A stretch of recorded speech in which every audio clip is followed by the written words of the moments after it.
ta lúc nè đằng tế tha cá chư cà pé ta bẩn đa một pi cả ta vậy khla cái này trong chùm điệp chuồn lục nè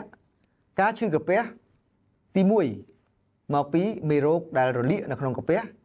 hao thá Helicobacter pylori tí pi cá bằng co láng đầy xá tai cá pra thằng pet năm bằng bạch chư cháp đừng năm đại miên chiết sa chiết steroid tí bay mau bị dương miên bành há tẹt tông từ nâng cá tàn tấn rồi có phiếp tàn tấnរបស់យើង stress ឬក៏ depression ទី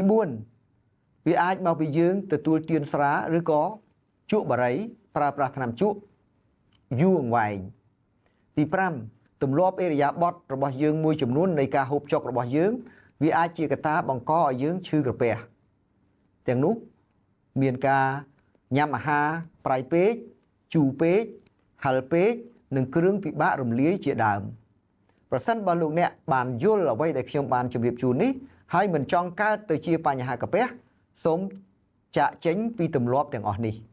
សូមអរគុណសហការផលិតដោយមន្ទីរសម្រាប់ព្យាបាលយូរចាក់ទុកមុខសុខភាពរបស់អ្នកជាភារកិច្ចរបស់ពួកយើង Gastric ព្យាបាលជំងឺរលាកក្រពះចុកច្អល់ក្រពះច្រាលអាស៊ីតហើមពោះ